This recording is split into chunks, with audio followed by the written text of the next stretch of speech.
Boa noite, meus irmãos. Graça e paz de Jesus a todos, amém? Amém, graças a Deus. Uma grande alegria, um tremendo privilégio poder nos reunir. A liberdade que Deus nos dá, não é? Para estarmos na casa dEle, para lhe prestar culto, não é? Então, ao nosso Deus, toda a honra, toda a glória, todo louvor. Ele é o motivo do nosso ajuntamento. Abra comigo sua Bíblia, nós vamos fazer nossa primeira leitura dessa noite. Nós vamos ler um salmo muito conhecido, que é o Salmo 91.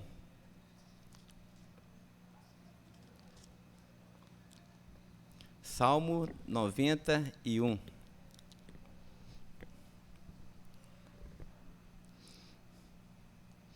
À medida que formos fazendo a leitura desse salmo, acolha essa palavra no seu coração, tal qual ela é, como palavra viva de Deus. Então, permita que o Senhor possa falar com você, não é? Essa é a voz de Deus para os nossos corações nesse início de culto. Salmo 91, está escrito: aquele que vive protegido pelo Altíssimo é guardado pelo Todo-Poderoso. Esse pode dizer ao seu Senhor: o Senhor é a minha proteção e é a minha fortaleza, é o meu Deus em quem eu confio. Ele o salvará das armadilhas e do veneno mortal. Ele o protegerá debaixo das suas asas, e lá você estará muito seguro. A sua fidelidade o protegerá tal qual um escudo. Você não terá medo da escuridão da noite, nem da flecha que voa durante o dia. Também não ficará assustado com a peste que se espalha sorrateira nas trevas, nem da praga que devasta ao meio-dia. É certo que 1000 podem cair à sua esquerda e 10.000 à sua direita, mas nenhum mal o atingirá. Você apenas olhará tranquilamente e verá Deus castigando os pecadores desobedientes. Tudo isso acontecerá porque você disse ao seu Senhor: o Senhor é a minha proteção, o Altíssimo é a minha morada segura. O mal não me apanhará de surpresa, e o meu lar não será atingido pela desgraça. Porque o Senhor dará instruções específicas aos seus anjos para o protegerem em todos os seus caminhos. Eles o apoiarão com as suas mãos para que você não tropece em alguma pedra durante o caminho. Você enfrentará sem medo o leão e a cobra venenosa, matará o leão e pisará a serpente. Assim diz o Senhor ao seu respeito: ele se entregou a mim de todo o coração, por isso eu o salvarei. Ele me conhece pessoalmente, e por isso eu o colocarei num lugar alto e seguro. Ele me pedirá ajuda e eu lhe responderei. Quando ele estiver na angústia, eu estarei ali ao seu lado. Resolverei os seus problemas, lhe darei uma posição de muita honra. Darei a ele uma vida longa e feliz, e lhe mostrarei, no final, a minha salvação. Amém, meus irmãos? Graças a Deus. Esse Salmo 91 é um salmo que eu tenho uma memória afetiva muito grande por ele, porque quando eu era pequeno, assim, com uns 8 anos, minha mãe me fez decorar esse salmo. Então, toda noite eu tinha que recitar o Salmo 91. E se tem algo que salta aos meus olhos nesse salmo, é essa experiência íntima do salmista com o seu Deus. Se a gente for ver, várias vezes ele fala: é o meu Deus, é o meu Deus, é o meu Deus. Nós estamos aqui nesta noite para cultuar o Senhor como comunidade. Mas jamais se esqueça que o Senhor que nós vamos cultuar, Ele não é o Deus das multidões apenas, mas Ele é o seu Deus. Ele te conhece na sua intimidade, e o desejo dele é que nós possamos também conhecê-lo na intimidade dele. Então agora, quando nós vamos orar, Ore ao seu Deus. Agora, quando você vai clamar ao Senhor, a despeito das suas lutas e das suas tribulações, ore ao seu Deus.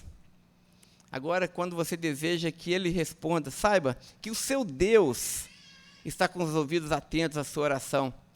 Saiba que o seu Deus é fiel. Saiba que o seu Deus não falha jamais. Como nós lemos aqui nesse texto, na nossa angústia, o nosso Deus estará conosco. Oremos ao Senhor. Ó Senhor, nosso Deus, ninguém é como o Senhor. Tu és o arrimo da nossa sorte. Tu és a nossa herança. Nós acabamos de ler na Tua santa palavra que Tu és o nosso esconderijo. Tu és a nossa torre de libertação. Tu és o nosso escudo. Tu és a nossa fortaleza. Ó Jesus, que nessa noite o Seu povo se lembre disso, de quem Tu és. Que os nossos olhos não estejam colocados em nossos inimigos, em nossos adversários, porque eles são muito maiores e muito mais fortes do que nós. Mas que os nossos olhos sejam colocados em Ti, Senhor. Porque se os nossos inimigos nos amedrontam, o Senhor é a nossa rocha. É o Senhor que nos fortalece. É o Senhor que adestra as nossas mãos para a boa batalha. É o Senhor que nos diz, não temas, porque eu sou contigo. Não te assustes, porque eu sou o teu Deus. Ó Deus, que nessa noite, quando vamos te adorar, quando vamos levantar as nossas mãos, quando vamos ofertar ao Senhor e ouvir a sua palavra, que queime no nosso coração essa verdade. Tu és o nosso Deus. E não há outro além de ti. Não há rocha que nós confiamos, senão o Senhor dos Exércitos. Ó Deus, que o Teu Espírito nessa noite possa gravar essa mensagem no mais fundo do nosso coração, para que ela seja a âncora das nossas almas, Senhor. Fala conosco, manifesta o Teu poder entre nós. A oração que nós te fazemos e oramos assim no nome irrecusável, o nome de Jesus, a quem honra e glória, hoje e sempre. Amém, amém e amém. Amém, irmãos? Irmãos, apenas alguns breves avisos. O primeiro deles é que a nossa Assembleia Ordinária está agendada para o próximo domingo, dia 6 de março, às 9 horas da manhã. Então, toda a igreja está convocada para esse momento de culto administrativo, onde nós vamos fazer a nossa prestação de contas, nós vamos mostrar para a igreja que a nossa evolução patrimonial também, e nós vamos receber os nossos irmãos vindo de outras igrejas, se tornando membros conosco, não é? Então, se você está conosco e ainda não se tornou membro e deseja fazê-lo, no final do culto, procure o pastor Pedro, procure o irmão Eudes e dê o seu nome para que a gente possa incluir o seu nome na pauta, ok? Então, esse é o primeiro aviso. O segundo aviso é que a partir de março, em data ainda a ser divulgada, nós vamos iniciar a nossa classe de batismos. Então, se você tem acima de 10 anos de idade e ainda não se batizou e deseja se batizar, já conhece Jesus, já confessa Jesus como seu Senhor e Salvador, você também está convidado a participar dessa classe. Ela vai acontecer todos os domingos, pela manhã, no horário da Escola Bíblica Dominical, às 9 horas, ok?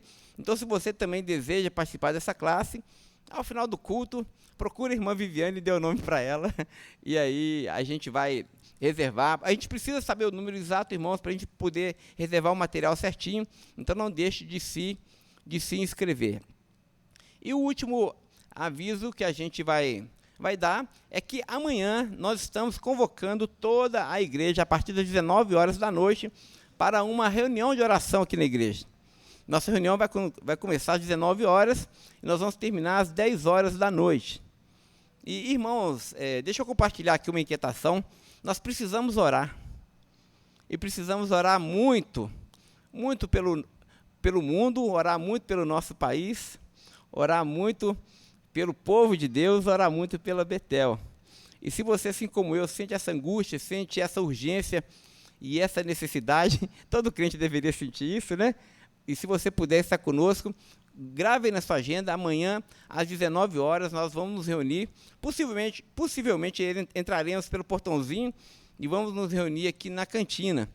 Então, se você vier também, depois traga um lanchinho para a gente fazer um coffee break ali e comer um lanchinho. E vai ser um momento de oração e um momento gostoso também de comunhão, tá bom? Então, amanhã, às 19 horas, os irmãos estão convidados. Amém? Acho que são só esses avisos. Vamos então adorar o Senhor, irmãos. Hoje é o Juan e a sua equipe. Muito bem. E como sempre eu vou roubar a cena aqui. Os irmãos podem se colocar de pé, por favor, para nós adorarmos a Deus. É a única coisa que eu faço. Eu tinha certeza que o senhor ia fazer isso, pastor. Eu não ia perder essa oportunidade. Ele ama fazer isso, gente. Eu tinha certeza que ele ia fazer. A parte dele no louvor é pedir para os irmãos ficarem de pé. Nós vamos louvar a Deus com o cântico Celebrai com júbilo ao Senhor. Num feriado como esse, né? Que tem tantas pessoas aí festejando a festa errada, da forma errada. Nós estamos aqui celebrando com júbilo ao nosso Deus. E temos a certeza que Ele voltará. Então nós vamos cantar Celebrai com júbilo, emendado aí com A terra vai um dia contemplar.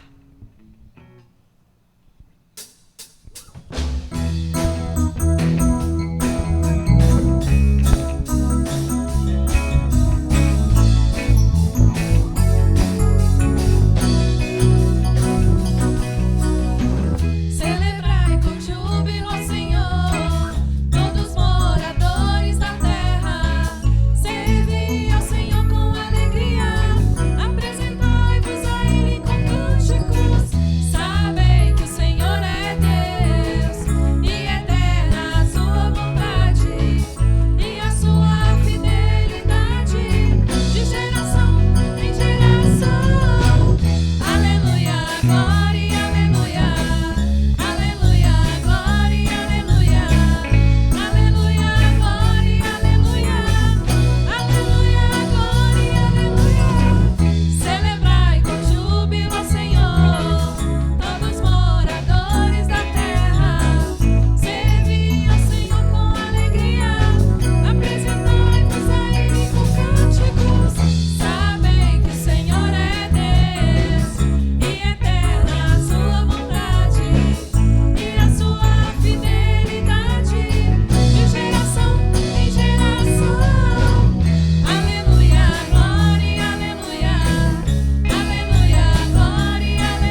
muito gostoso, não é? A gente ter essa certeza, a gente saber que Ele vai voltar e que Ele vai nos levar. Gente, não tem coisa melhor. A gente canta pensando assim, nossa, que dia maravilhoso que vai ser esse. Nós vamos continuar louvando a Deus com o cântico Louvor e Honra. Louvor e honra, poder e glória pertencem ao nosso Deus. Então, principalmente nos dias como esse, né, gente? Vamos lembrar disso. Nosso Deus é o único que pode receber toda a honra, todo louvor e toda a glória. Porque o nosso Deus, Ele é único. Nós vamos louvá-lo com esse cântico.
Você pode declarar isso.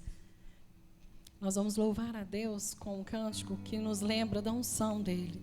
E que nos lembra, principalmente, que uma só palavra que Deus mandar pode fazer tudo mudar. Tudo. Porque a palavra do nosso Deus tem poder. Vamos louvá-lo.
só palavra que Deus manda vai fazer a minha vida mudar. Em minhas lutas eu vou triunfar, pois eu sei que é só em ti confiar.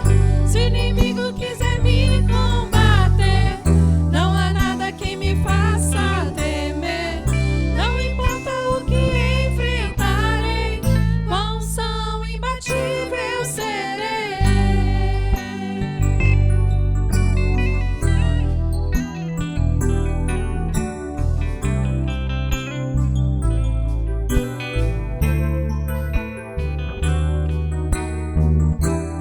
Além do véu, eu quero estar. Vem fluir a tua unção e transbordar meu coração. Quero pronto estar pra seguir e conquistar.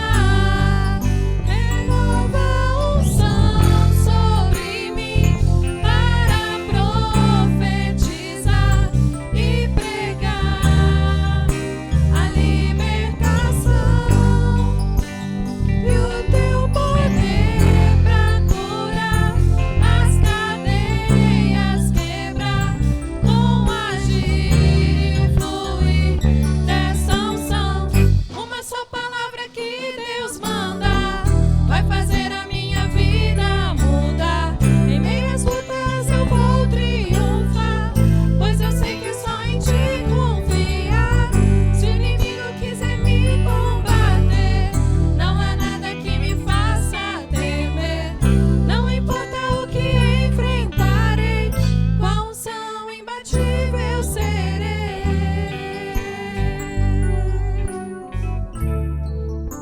Unção imbatível serei. O Senhor está conosco. Pai, muito obrigada, porque nós sabemos que uma só palavra do Senhor pode mudar toda a história.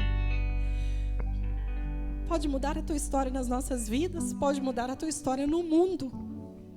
Pode mudar a tua história nos bebezinhos que estão nas UTIs. Pode mudar a tua história lá na Ucrânia. Pai, o Senhor tem poder e nós cremos nesse poder. Use-nos como instrumentos do Senhor, Pai.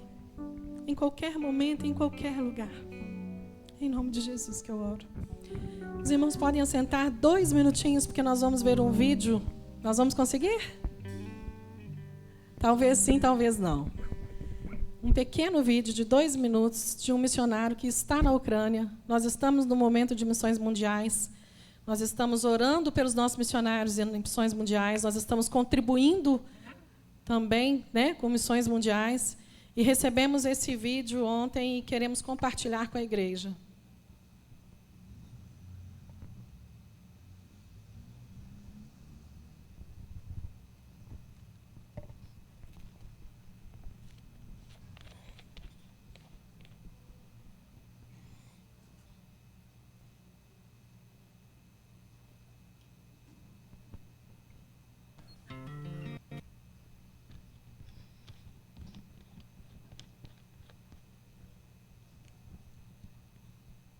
Graça e paz. Quem fala aqui é Anatoly Shmelihovsky.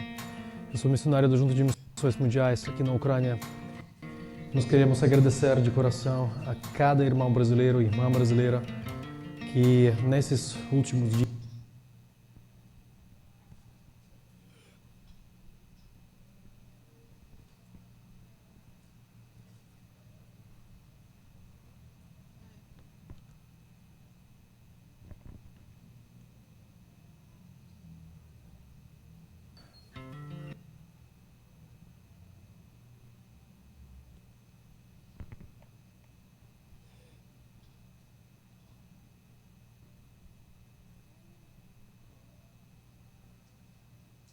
Graça e paz.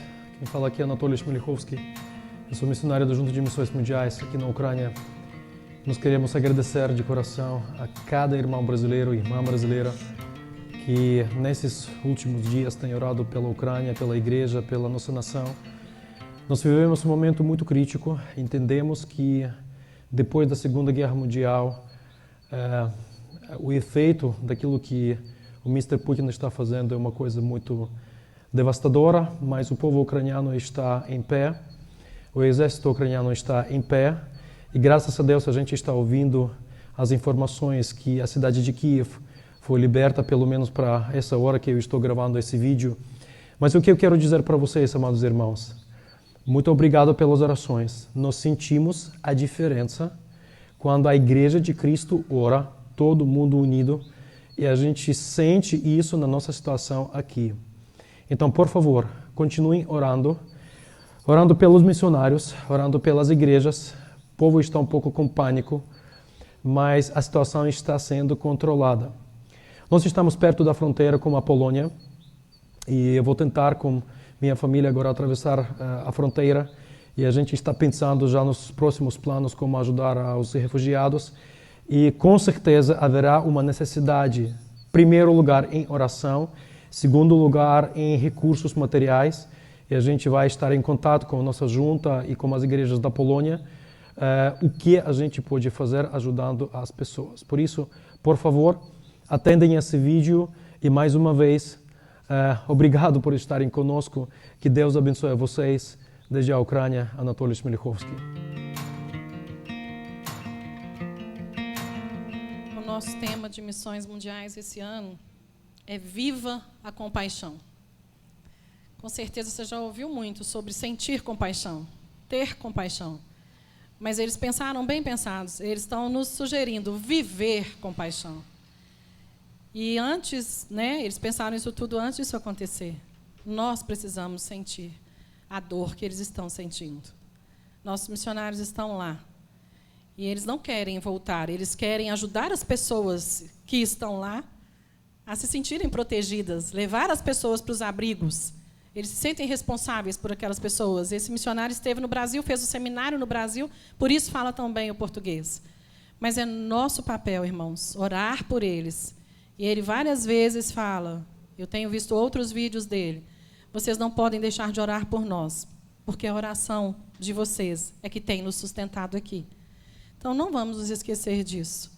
E não vamos nos esquecer de contribuir para missões. O nosso gasofilácio menor é o nosso gasofilácio, onde a gente deposita as nossas ofertas de missões que vão diretamente para a Junta de Missões Mundiais. E, nesse momento, a gente precisa mais ainda, porque eles precisam de ajudar, de apoiar essas pessoas que estão lá. Então, você tem a oportunidade de participar dessa obra. Vou te convidar para ficar em pé novamente. Nós vamos louvar a Deus com o cântico Aclame ao Senhor. Nós vamos estar sempre clamando ao nosso Deus, por eles e por nós. E enquanto louvamos a Deus com esse cântico, você tem a oportunidade de também adorar ao Senhor, entregando os seus dízimos e as suas ofertas.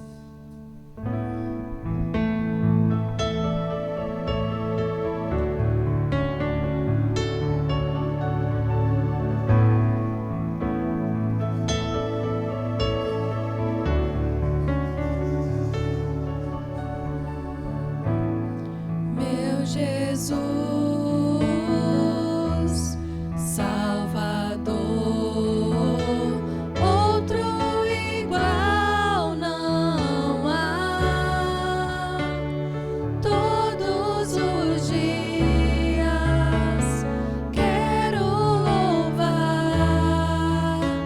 as maravilhas de teu amor.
Obrigada porque as suas promessas são incomparáveis. Obrigada porque nós temos esse consolo, esse abrigo, esse refúgio. Aceite o nosso louvor, aceite o nosso culto, aceite as nossas ofertas. É em nome de Jesus que eu oro. Amém. Podem assentar, irmãos.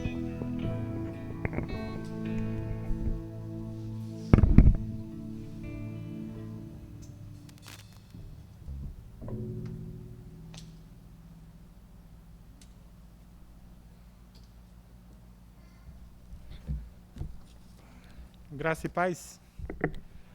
Amém. É bom louvar a Deus. Nós temos esse privilégio de exaltar o nosso Deus. E vamos ter um momento de oração, apresentando a Deus, né, as nossas vidas, agradecer por Ele receber esse culto, o culto, né, que prestamos a Ele. Eu quero compartilhar 2 versículos aqui, onde no Salmo 70, o salmista pede auxílio, por auxílio divino, sobre a vida dele, sobre o teu povo, né? Os versos 4 e 5 do capítulo 70 de Salmos.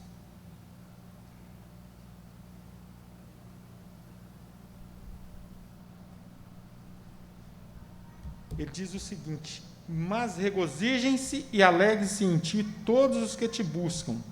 Digam sempre os que amam a tua salvação, como Deus é grande. E no 5º, ele fala: quanto a mim, sou pobre e necessitado, apressa-te, ó Deus, tu és o meu socorro e o meu libertador. Senhor, não te demores. Acabamos de ver o vídeo do irmão missionário ali, a necessidade, né, que eles precisam de socorro ali naquela nação. E nós, como povo de Deus, que tivemos o privilégio, né, de ser recebido como filhos desse Deus eterno, a nossa missão é fazer parte desse exército, né, de oração, de sustento, né, de ajuda àquele povo. Vamos orar? Deus, obrigado, Pai, porque pela Tua graça, pela Tua permissão, o Senhor nos concede a oportunidade, ó Deus, de prestar culto ao Senhor. Deus, contempla cada família que está aqui sendo representada. Em nome de Jesus, contempla nos anseios, nas lutas, nas alegrias, nos desafios de cada um. Num período tão difícil que a humanidade está passando, um período em que a tua igreja tem a responsabilidade de continuar anunciando as boas novas de salvação. O mundo celebra tantas coisas, mas o salmista aqui nos chama a celebrar ao Senhor, exaltar o nome do Senhor. Deus, recebe no trono da Tua graça este culto, a mensagem que já foi cantada, a palavra do Senhor que já foi lida aqui, ó Deus, a mensagem que será entregue aos nossos corações daqui a pouco, ó Deus, que o Senhor continue operando, ó Deus, na vida de cada um aqui, ó Deus. Clamamos, ó Deus, pela Ucrânia, Deus, em nome de Jesus, meu Pai. Os homens procuram o poder olhando para os seus interesses próprios, mas nós pedimos ao Senhor, que o Senhor protege ali a Tua igreja, protege o povo ali, ó Deus, livra-os das guerras, ó Deus, das ameaças ali, do que já está acontecendo, Pai. A Tua palavra está se cumprindo, são as coisas que vão acontecendo, sinalizando os sinais dos tempos, Pai, no nome de Jesus. Mas o Senhor nos disse que estaria conosco até a consumação dos séculos. Ó Deus, que nós possamos, ó Deus, confiar realmente no Senhor, depositar a nossa vida no Senhor. Somos pobres, necessitados, mas filhos do Deus eterno, um Deus que comanda, um Deus que dirige, um Deus que ama, um Deus que sustenta. Ó Deus, coloca a Tua mão, ó Deus, sobre as lideranças, ó Deus, dos países que estão promovendo essa guerra, para que eles caiam diante do Deus verdadeiro, Pai. Reconheçam a necessidade, ó Deus, de entregar as suas vidas, ó Deus, ao controle do único Deus. Pai, no nome de Jesus, fortalece a Tua igreja ali, os Teus filhos, ó Deus, protege eles ali, os missionários que aceitam o desafio de continuarem ali em meio a essa guerra, Pai, que o Senhor esteja os guardando, os protegendo, os dando a direção, meu Pai. Aqueles, ó Deus, as ajudas de toda parte, ó Deus, ajuda, ó Deus, ao povo de lá, que ela seja encaminhada, Pai, no nome de Jesus. Continua, Deus, conosco, pois nós somos pobres, necessitados, dependemos do Senhor, de continuar nos guardando e nos abençoando. Ó Deus, recebe, ó Deus, este culto, ó Deus, que estamos prestando ao Senhor, ó Deus, e que os nossos corações estejam abertos para ouvir a palavra que o Senhor tem para nós, para ouvir a mensagem que eu tenho para os nossos corações. Abençoa o Teu servo, o pastor, que irá transmitir o recado do Senhor, que ele seja o canal aqui da Tua palavra, no nome de Jesus. Amém. Amém, pastor.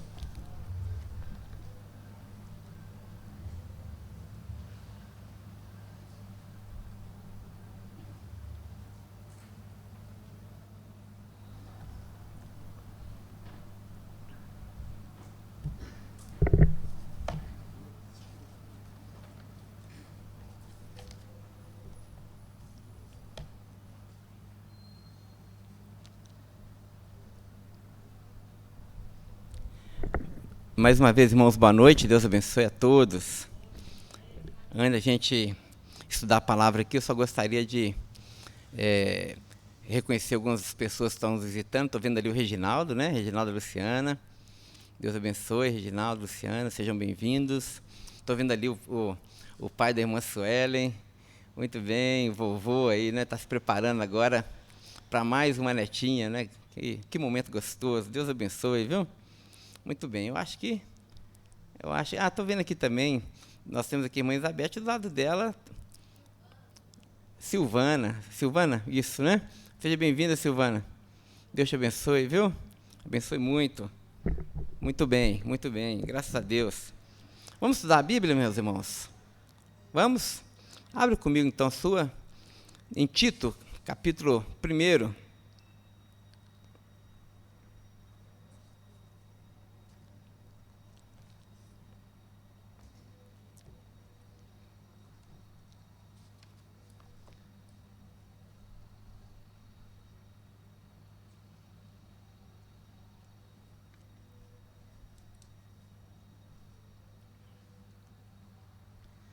Bom, no nosso calendário, essa data está reservada para uma reflexão de carnaval. Então, os irmãos podem ficar tranquilos que a gente vai fazer uma reflexão de carnaval, mas nada sobre carnaval especificamente, nós vamos estudar a palavra de Deus. Mas nós vamos aproveitar também, já inaugurar aqui o nosso texto em Tito. Nós vamos fazer apenas um pequeno recorte aqui no texto para a nossa reflexão de carnaval, mas nós já vamos também já pensando num escopo maior sobre a nossa série de mensagens, que é a Igreja Sustentável, ok? Muito bem, então, se você tem sua Bíblia aberta em Tito, nós vamos ler apenas o primeiro verso dessa epístola do apóstolo Paulo. É a saudação inicial do apóstolo. Paulo se apresenta dessa forma, não é? Paulo, escravo de Deus e apóstolo de Jesus Cristo. Vou ler novamente um verso apenas. Paulo, escravo de Deus e apóstolo de Jesus Cristo. Paulo olhava no espelho, e ali ele identificava quem ele era. Ele não era um fariseu, um erudito na lei, um homem famoso, mas ele se identificava como sendo um servo de Deus e um apóstolo de Jesus Cristo. Nós vamos fazer um recorte ainda menor, nós vamos pensar um pouquinho sobre o significado dessa expressão, servo de Deus. Servo de Deus. Amém? Feche seus olhos, vamos orar mais uma vez ao Senhor.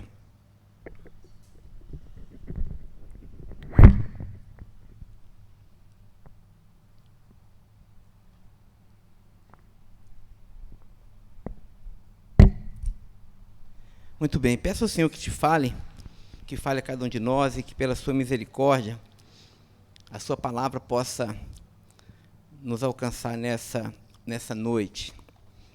Ó Senhor, nosso Deus e nosso Pai bendito, nós te damos graças por essa palavra.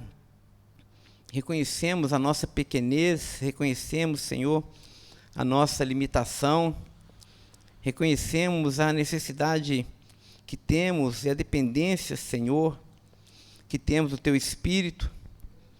Ó Deus, a nossa oração é justamente essa, Senhor, que o Espírito, o mesmo Espírito que inspirou essas santas letras, que habitava no apóstolo Paulo, mas que agora habita em cada um de nós, possa nos revelar a Tua palavra, Senhor. Fala conosco, ilumina nossa mente e nosso coração.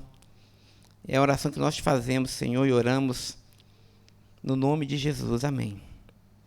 Irmãos, antes da gente pensar um pouquinho sobre o significado dessa expressão servo de Deus, eu gostaria apenas de fazer uma observação inicial, porque sempre quando a gente confessa que Deus está presente quando nós nos reunimos para cultuar, é necessário a gente entender que tipo de presença é essa de Deus, para que a gente não caia naquele equívoco de achar que Deus está presente entre nós de forma meramente passiva, como se quando nós estamos o cultuando, ele estivesse assentado em um trono, né, um lugar assim, e aí recebendo então o nosso louvor, a nossa adoração, recebendo a nossa oferta e depois ouvindo a pregação. Mas a presença de Deus entre nós, ela não é de forma alguma passiva, mas quando nós afirmamos a presença de Deus no meio do seu povo, no meio do culto, nós afirmamos a sua presença ativa entre nós. Ou seja, Deus não é apenas aquele que recebe o nosso culto, mas é aquele que viabiliza, por meio do seu Espírito, o nosso culto. Quando nós cantamos ao Senhor, é Ele que coloca o louvor no nosso coração. Eu gosto muito de uma expressão que diz que a adoração não é algo que nós apresentamos a Deus, mas é algo que Deus arranca de nós. É algo que Deus planta em nós e depois arranca de nós. Porque é o mesmo Deus que nos recebe a sua presença, é aquele que nos atrai a sua presença. E da mesma forma a pregação, meus irmãos. Quando nós pregamos a palavra de Deus, o Espírito do Senhor, ele é plenamente ativo na pregação. O Espírito de Cristo que está entre nós é ativo no ato da pregação. Porque é Ele, o próprio Jesus, que está presente entre nós enquanto a palavra é pregada, revelando quem Ele é aos nossos corações, e ao mesmo tempo revelando a sua vontade para a sua igreja. Então agora, quando nós vamos ler um texto bíblico, que os irmãos tenham isso gravado no coração dos irmãos, que é o próprio Cristo que está entre nós falando com o seu povo. E aí, dito isso, os irmãos vão perceber claramente o peso que cai sobre o pregador todas as noites, porque é uma responsabilidade enorme não atrapalhar a ação do Espírito de Deus e aquilo que Deus quer comunicar à sua igreja. Portanto, então tenha essa expectativa no seu coração da presença viva de Jesus entre nós. Jesus de Nazaré, o ressurreto dentre os mortos, ele está presente entre nós de forma ativa e ele está interessado na sua igreja.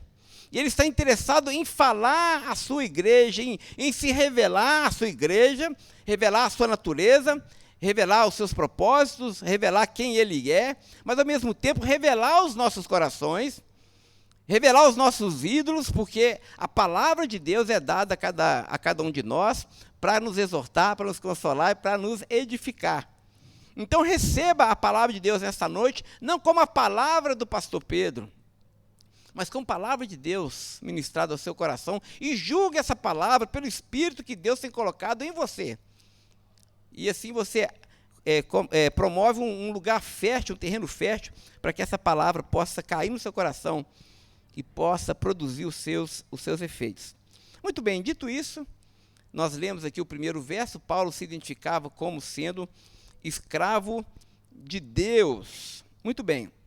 Introdutoriamente, eu quero apenas dizer que nós vivemos um tempo de um mal-estar tremendo na nossa cultura, que os filósofos têm identificado como sendo o mal-estar do individualismo.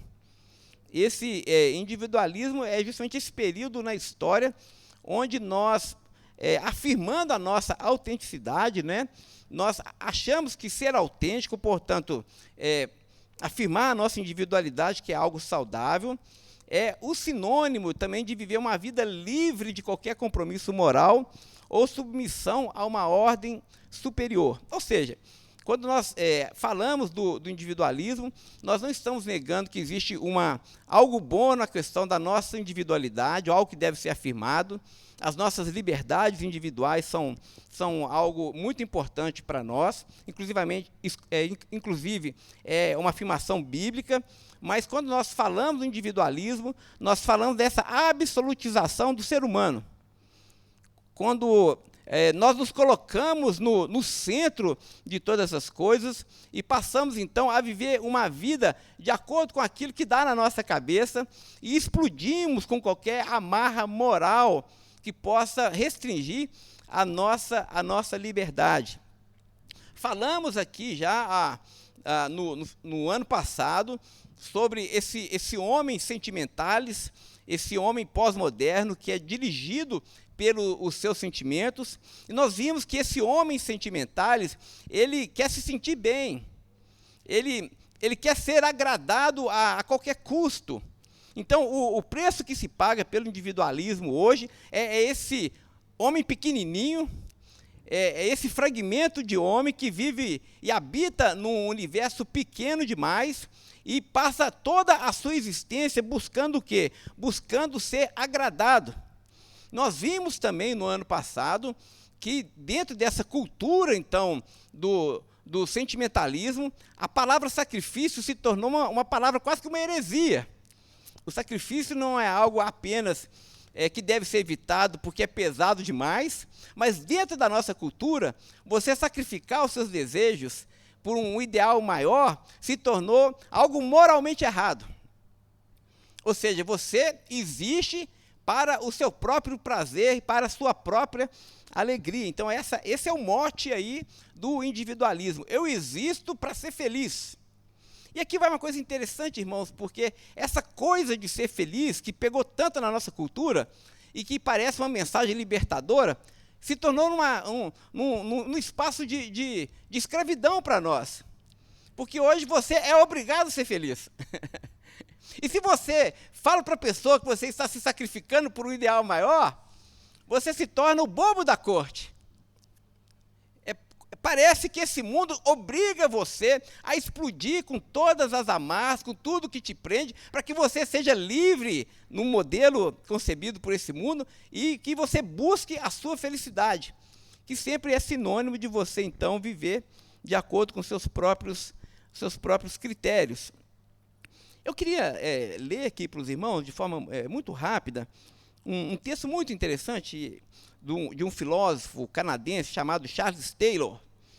Ele é uma mente muito lúcida no nosso tempo, apesar dos seus 90 anos de idade, e ele escreveu um livro chamado A Ética da Autenticidade.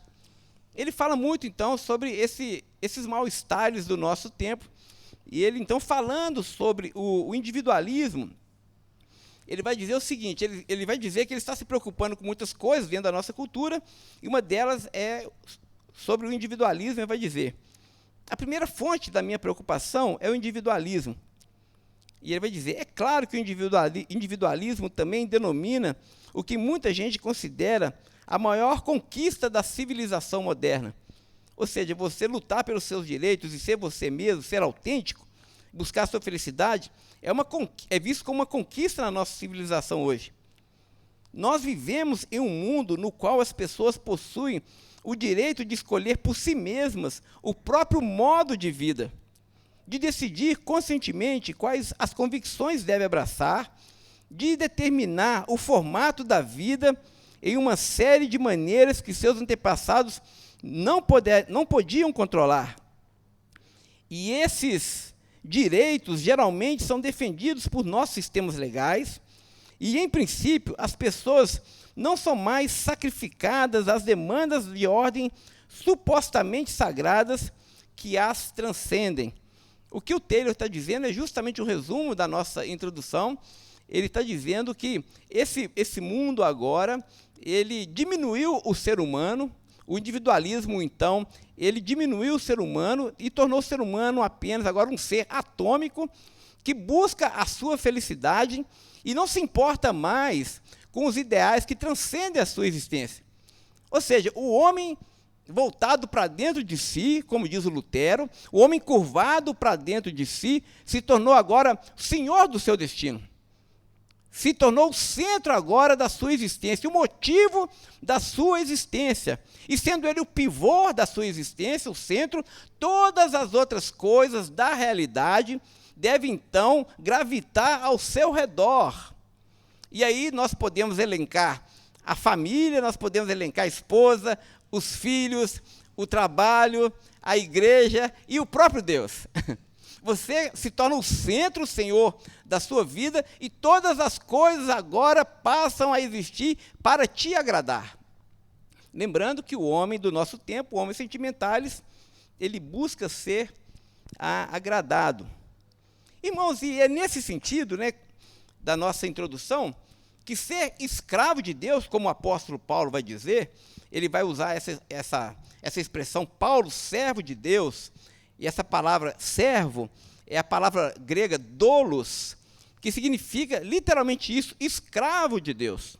Quando Paulo se enxerga como escravo de Deus, ele está dizendo justamente o oposto de tudo isso que nós afirmamos aqui na nossa introdução. Ele está dizendo que ele não pertence a si mesmo. Porque essa ideia de escravo aqui traz uma ideia de pertencer a outro. Então, Paulo está dizendo, eu sou escravo de Deus.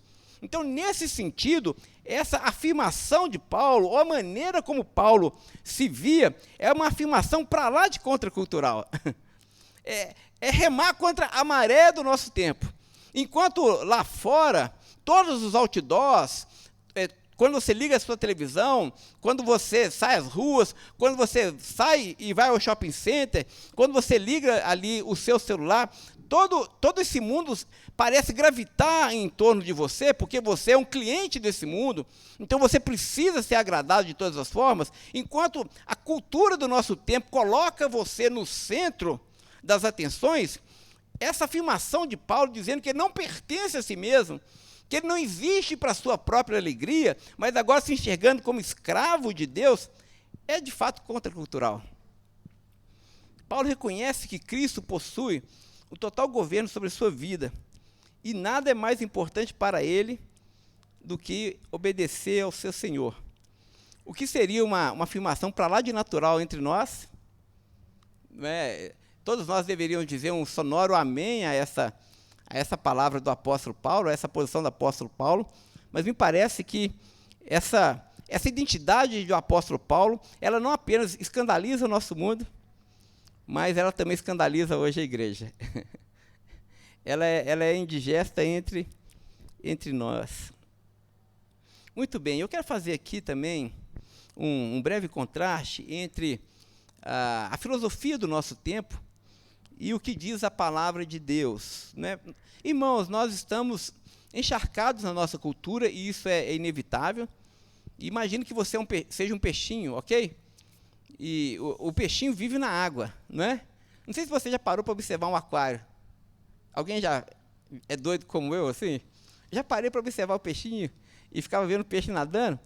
E uma pergunta que eu sempre fazia, será que o peixe tem consciência da água? A água existe, a água está ali, a água permeia toda a existência do peixe. Mas será que ele tem consciência que a água existe? Né? E essa analogia do peixe é muito importante para nós, porque nós estamos também dentro de uma cultura. E a pergunta é, será que nós temos consciência que essa cultura existe? E que nós estamos mergulhados nela, que não tem como você deixar de respirar essa cultura? Ela parece que entra pela nossa pele, né, por osmose, assim, então... nós estamos encharcados, irmãos, cercados por todos os lados, com uma mensagem que é altamente anticristã, porque o mundo que nós estamos vivendo, cada dia mais se transforma ou se torna um mundo anticristão. E quais são essas mensagens que nós vemos aí fora o tempo todo, como mensagem quase que subliminar, que entra na nossa cabeça? Aí eu vou trazer aqui algumas frases que acho que os irmãos ouvem muito por aí, nós ouvimos sempre, né? Quem nunca ouviu a expressão, ora, a vida é minha e eu faço dela o que bem entender? Quem é que já falou isso para a mamãe? Adolescente geralmente fala isso para a mãe, né? Nos tempos de rebeldia, não é assim? A vida é minha, eu faço dela o que eu quiser. Outra frase, quem manda em mim é o meu nariz. Você se lembra de uma rainha dos baixinhos que cantava uma música assim? Eu sou feliz, quem manda em mim é o meu nariz. Agora vai uma aqui, mais do nosso tempo aí, das minorias. Meu corpo, minhas regras. É meu corpo, é minha pertença. Esse corpo é meu, é meu. Então as regras desse corpo também sou eu quem faço. Meu corpo, minhas regras. Ou aqui, para tornar o nosso sermão um pouco mais erudito, né? Vou fazer aqui uma citação de um poema do Invictus.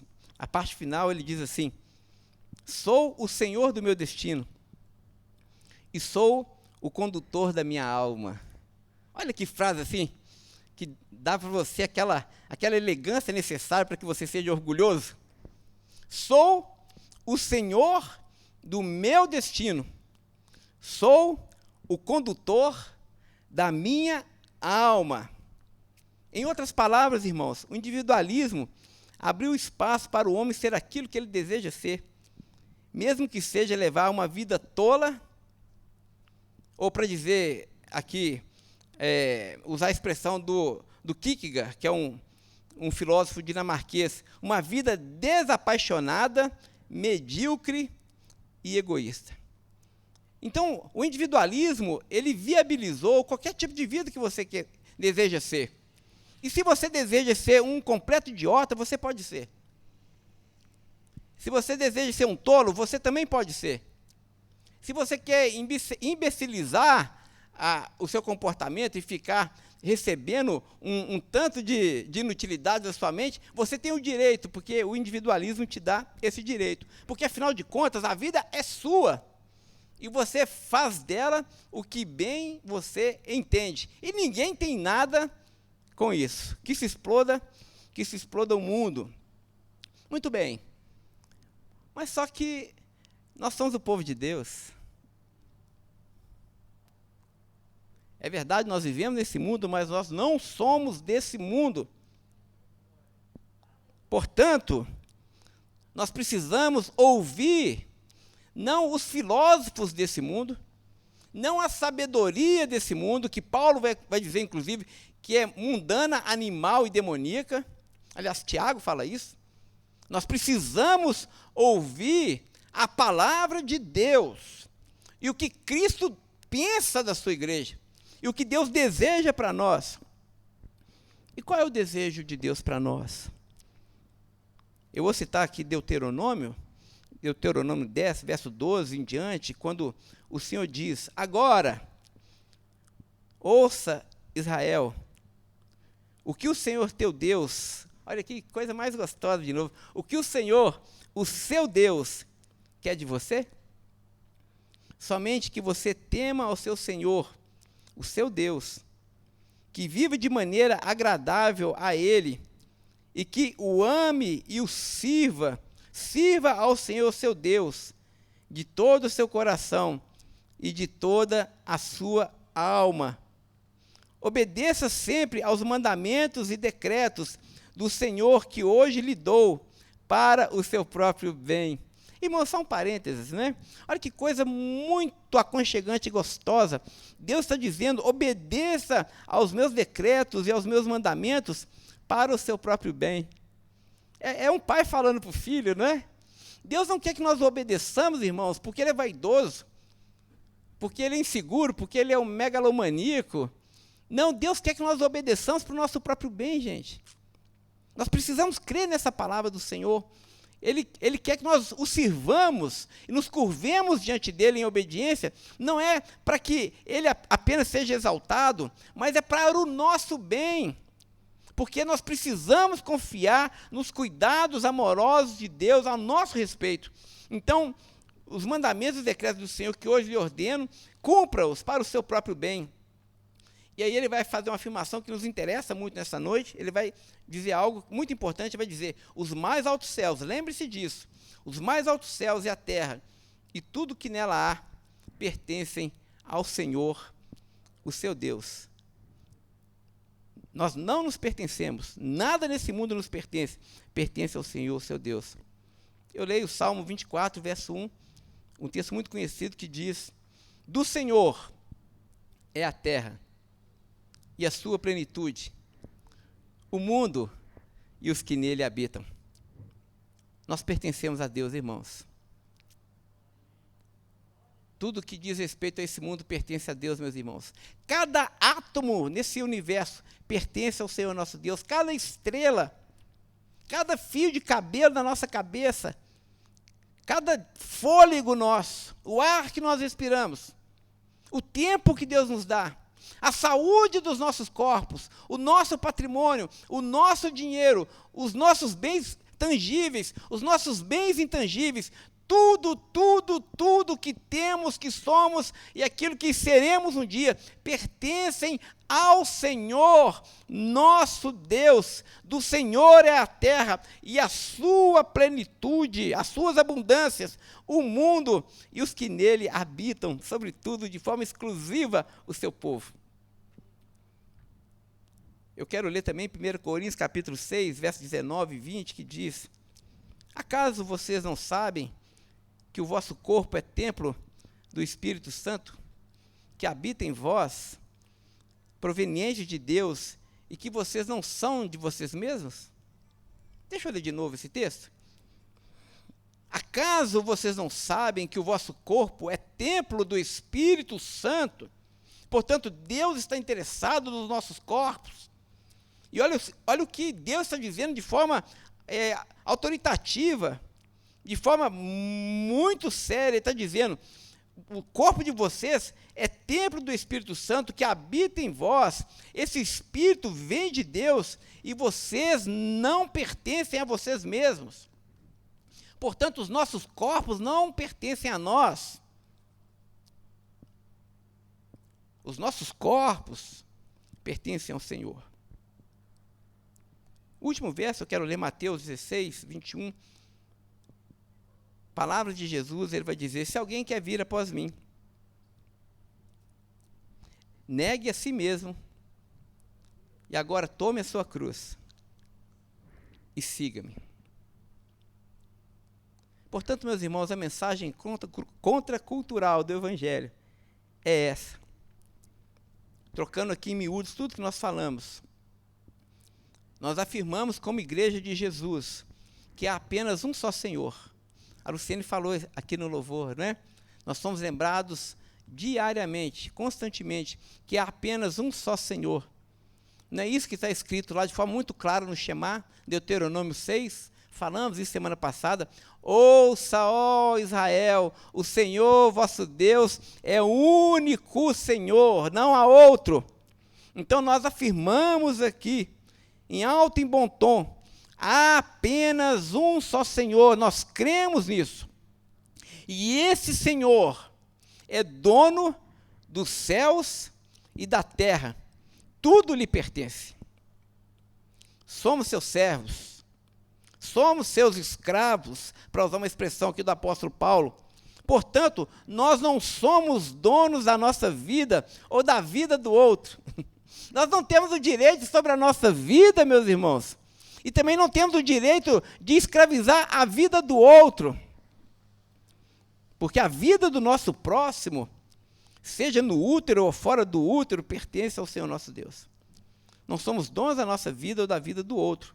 Nossos corpos não nos pertencem. Não existimos para a nossa própria vontade. Tudo que somos ou haveremos de ser, todos os nossos dons, bens, talentos, tempo, cada uma das nossas virtudes vem do Senhor e precisam ser usados para o seu serviço. Irmãos, esse é o grande insulto do Evangelho. Por que a mensagem do Evangelho ela é tão ofensiva aos ouvidos desse mundo? É porque justamente esse mundo proclama que ele é autor da sua própria história, é o senhor da sua própria nau, é o construtor do seu futuro. Mas nós, como igreja de Jesus, afirmamos que esse mundo não tem o direito de usurpar o lugar que pertence apenas a Deus. Porque Cristo não é apenas o Senhor da igreja, meus irmãos. Nós afirmamos, e aqui está uma grande afirmação política, talvez o maior ato político que se possa ver nesse mundo é proclamado pela igreja de Jesus e pelo evangelho de Jesus, e o ato político é esse: há apenas um só Senhor do universo. E não é Jair Bolsonaro, não é Lula, não é o Bill Clinton, não é o Biden, não é o Putin, não é qualquer outro governante temporal desse mundo, mas o único Senhor, eterno Senhor, Rei do universo, é Jesus Cristo. E diante dele, todo joelho se dobrará, nos céus, na terra e debaixo da terra. E toda língua, querendo ou não, há de confessar que ele é o Senhor, para a glória para a glória de Deus. E nós hoje, por antecipação e de livre vontade, isso enche meu coração, nós hoje confessamos com alegria que Ele é o nosso Senhor. Que Ele é o dono da nossa vida. Que Ele é o dono do nosso corpo. Que Ele é o dono das nossas posses. Nós confessamos com liberdade e com alegria, de escravos de Jesus Cristo, que Ele agora pode fazer com a nossa vida tudo aquilo que está no seu coração, porque nós confiamos no seu amor, nós nos deleitamos nesse amor, e esse amor nos faz seguros e nos faz sólidos como uma rocha. Esse mundo não conhece isso, porque essa mensagem é uma loucura, meus irmãos. Esse mundo viciado no prazer e no sucesso acima de tudo, não conhece o que significa tomar sua cruz e seguir ao Rei. Mas nós não. Nós aguardamos um novo céu e uma nova terra. Nós somos peregrinos nesse mundo. Nós somos soldados de Jesus. E nós agora marchamos com o objetivo de agradar aquele que nos arregimentou, como diz o apóstolo Paulo. Muito bem. Portanto, já tentando concluir a nossa reflexão dessa noite. Portanto, se afirmamos que Jesus Cristo é o Senhor da nossa vida, de forma muito prática, nós também devemos dizer que diante de uma oferta de prazer imediata, nós certamente escolheremos a Cristo. Diante de uma oportunidade de doce vingança, certamente escolheremos a Cristo. Diante de um lucro fraudulento, nós escolheremos a Cristo. Diante de uma oportunidade de esmagar os nossos malfeitores, nós escolheremos a Cristo. Diante da oportunidade de ser aceito e aplaudido por esse mundo, nós escolheremos a cruz de Cristo. Diante da oportunidade de me tornar escravo da opinião de homens, nós escolheremos a Jesus de Nazaré.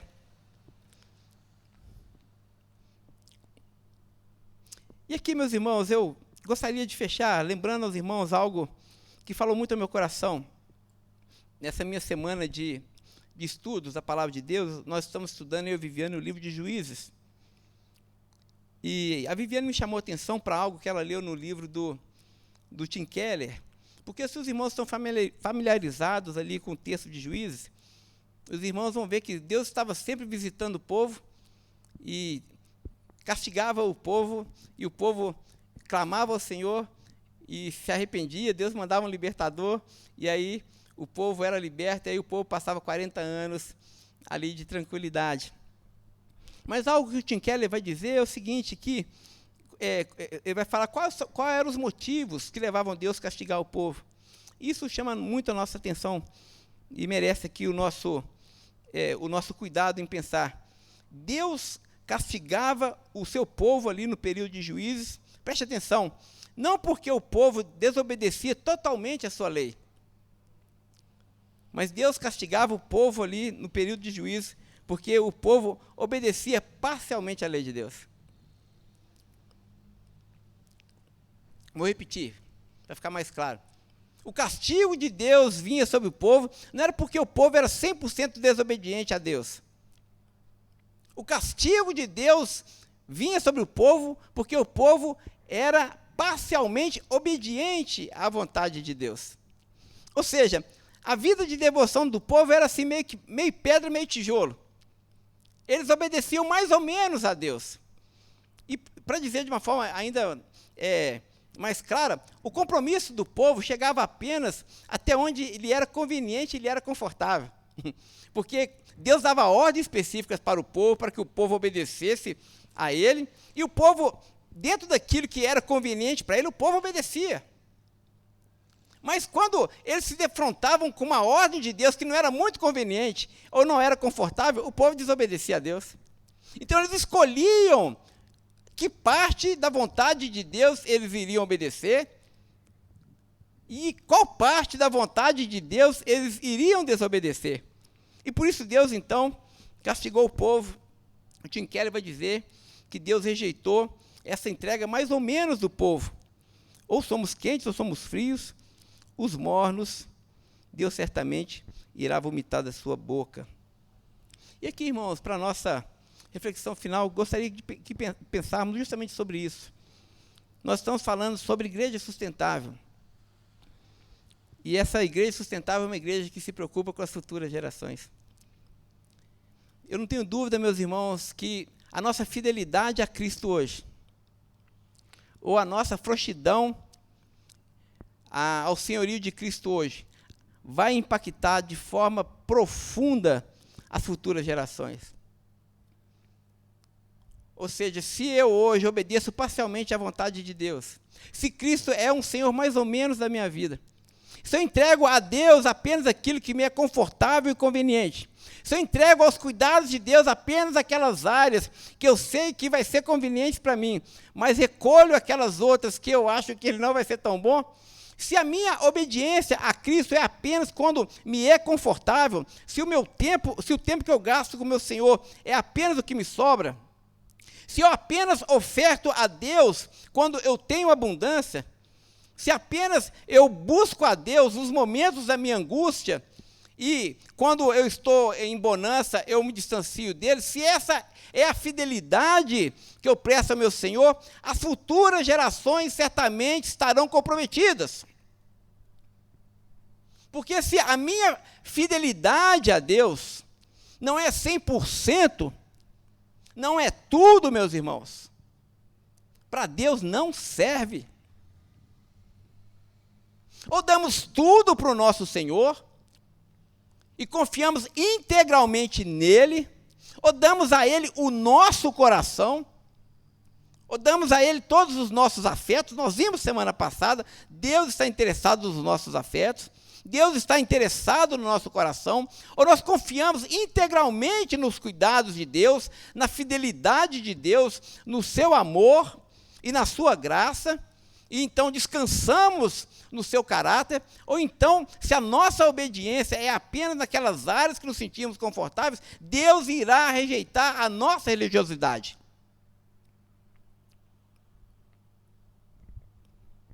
Não sei se os irmãos percebem que o que está em jogo aqui não é apenas a sobrevivência da igreja hoje. Ser escravo de Jesus, ser servo de Jesus, e proclamar o seu senhorio em todas as áreas da nossa vida, disso depende a sobrevivência da igreja. A nossa fidelidade hoje, meus irmãos, colocará as futuras gerações de pé.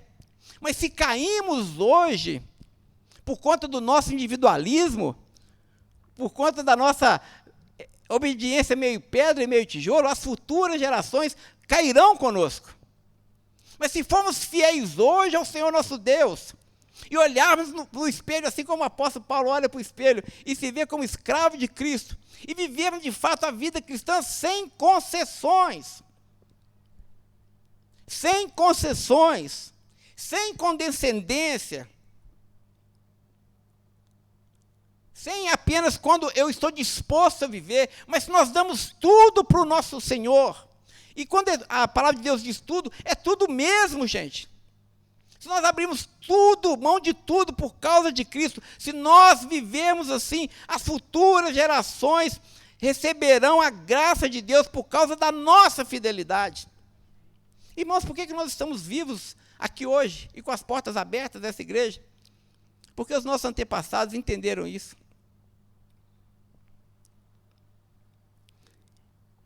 Eles derramaram seu sangue, derramaram suas lágrimas, gastaram suas vidas, negaram a si mesmo, não apenas pensando em si, mas pensando que nós estaríamos aqui hoje.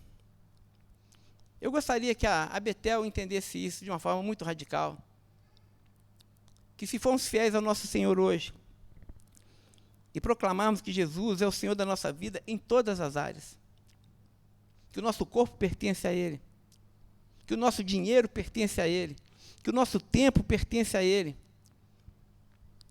que nós estamos dispostos a abrir mão dos nossos confortos, das nossas seguranças por causa dEle. Se nós entendemos isso de uma forma radical, clara, entendemos que essa é a nossa vocação, o nosso chamado, irmãos, nós vamos fazer uma tremenda diferença no nosso tempo. Voltando ao livro de Juízes, e assim eu encerro, algo que me chamou a atenção também no estudo desse livro, é que Deus realizou grandes coisas naquele período, mas Ele usou pessoas tão anônimas e tão insignificantes. existia um comandante lá do exército inimigo, chamado Cícero, que era um homem violento, um homem muito mau, e que Israel precisava ficar livre daquele homem. Interessante que quem matou Cícero foi uma mulher anônima, Jael. Uma mulher fraca, uma mulher que não era guerreira. Deus usou aquela mulher para promover uma tremenda libertação em Israel. O que eu quero dizer com isso, irmãos? Eu quero dizer o seguinte, que nós somos fracos. Quem é Betel em Belo Horizonte, gente? Nós somos poucos. Nós somos insignificantes. Nós temos poucos recursos financeiros. Mas eu tenho certeza que se nós nos colocarmos na presença de Deus, com a nossa humildade, mas com a nossa fidelidade, gente, com o nosso coração, gente, com a coragem que Ele nos deu, e nos desprendermos desse mundo, gente, nós estamos passando. Esse mundo vai passar, meus irmãos. Mas se nós nos colocarmos diante do Senhor com a nossa pequena força, Ele vai usar a Betel. Não para a nossa glória, gente. As pessoas vão certamente esquecer dos nossos rostos. Nosso nome não vai estar gravado na história. Mas eu tenho certeza que estará gravado na história de Deus. Nos atos de Deus. Para a glória dEle, para a sua glória. Deus há de nos usar, irmãos, com a nossa pequena força. Se formos fiéis a Ele, se Ele for o Senhor das nossas vidas, se formos os seus escravos, se o adorarmos acima de tudo, o amarmos acima de tudo, Ele vai nos usar, meus irmãos. Ele vai abrir as janelas do céu sobre a nossa igreja. E por meio da nossa pequena força, Ele vai fazer as suas grandes obras e vai trazer luz para esse mundo. Portanto, vamos crer nessa palavra de todo o coração. De todo o coração. Eu falei aqui no início que a pregação não é o pastor Pedro falando com a igreja, mas é Cristo falando com a igreja. Portanto, se eu posso ser ousado, eu quero afirmar que a vontade de Cristo para nós é que sejamos seus escravos. Sejamos seus servos para valer. A voz de Deus para nós hoje é: Betel, me sirva de todo o coração. Me sirva de todo o coração, sem concessões. Vocês me pertencem. Eu sou o Senhor de vocês. Eu exijo que vocês me sirvam de todo o coração. Vamos obedecer à voz do Senhor nessa noite, irmãos. Ele nos falou, nós precisamos obedecer porque Ele é o nosso Senhor. Feche seus olhos.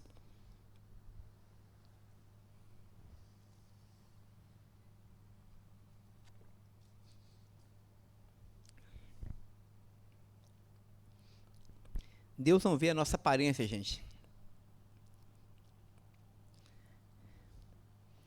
Deus vê o nosso coração.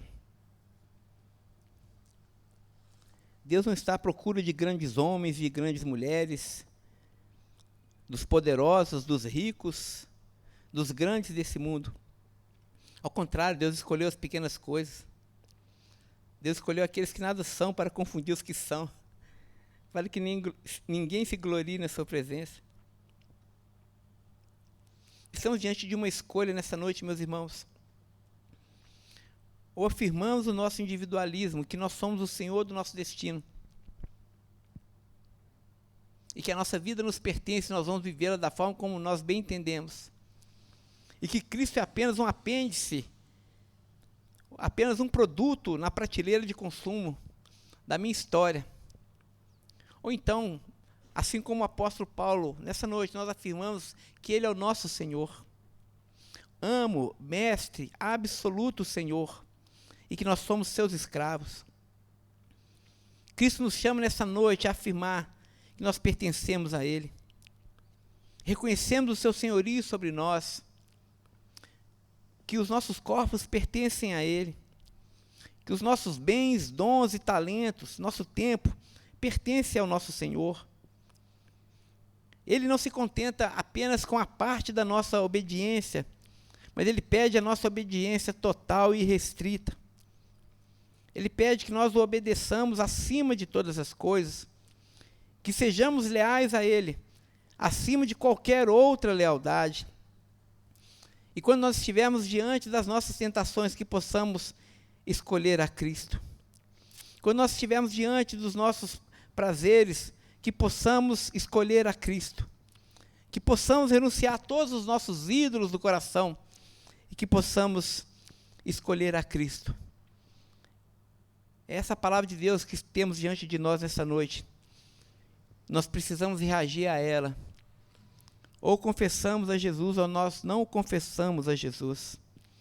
Mas se confessarmos a Jesus, devemos saber que Ele é o Senhor, Ele é o amo, Ele é o Kyrios, e não pode haver outro, Ele é o único. Oremos.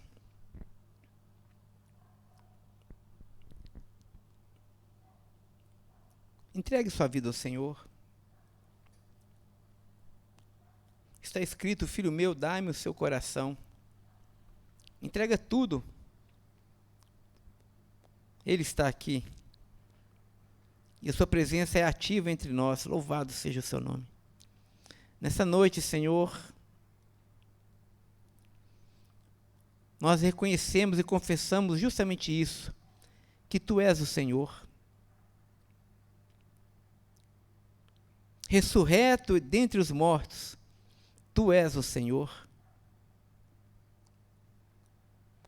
Nessa noite, Deus, nós reconhecemos a Sua voz entre tantas outras vozes.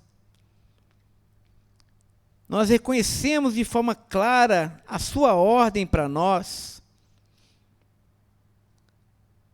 E, ó Deus, e nós não temos como dizer não, porque ao Senhor nós jamais dizemos não. Porque se Cristo é o nosso Senhor, a nossa resposta sempre será sim, Senhor. Eu obedeço, Senhor. Eu entrego, Senhor. Eu confio, Senhor. Eu abro mão, Senhor. Nós reconhecemos nessa noite que nós nada temos nesse mundo senão ao Senhor. Deus, nós Te entregamos tudo que nos diz respeito. Nós somos fracos, Deus. Nós somos pequenos. Mas, ó Deus, nós Te dedicamos toda a nossa fidelidade.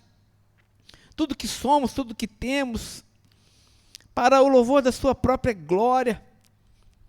Gasta a nossa vida para a Sua glória, Senhor. Usa a nossa vida nesse mundo para que Cristo brilhe entre os povos. Para que o nome de Jesus seja exaltado, Senhor. Não a nós, Senhor, como diz o salmista, não a nós, Senhor, mas ao Teu nome da glória. E por causa da Sua fidelidade e bondade. Para que as nações possam reconhecer e andar na Sua luz. Ó Deus, eu Te entrego a vida do meu rebanho da Betel. Para que não estejamos adormecidos, anestesiados por esse mundo, Senhor. Para que o nosso discurso não esteja alinhado com esse mundo, ó Deus. Porque fomos resgatados desse mundo. Eu Te peço, Senhor, que o Senhor nos dê a maturidade necessária. Nos dê a fidelidade necessária. A coragem necessária para Te confessar diante dos homens que Tu és o Senhor, para a Tua glória. Que isso custe a nossa vida, Senhor. Que essa confissão custe a nossa saúde, custe os nossos prestígios, os nossos amigos, os nossos empregos. Que custe tudo, Senhor. Porque nós entendemos que abrimos mão de tudo por causa da sublimidade de Jesus. É a Ti que nós devemos a nossa devoção e a nossa lealdade. Ajuda-nos a viver assim para a Sua glória, Pai. E assim que a graça do Senhor Jesus e que o amor de Deus, o nosso bondoso Pai, e que as doces consolações do Teu Santo Espírito seja com todo o seu povo, espalhado por toda a terra, não apenas hoje, mas até o dia de Cristo Jesus. Amém, amém e amém. Semana abençoada a todos, meus irmãos. Vamos em paz.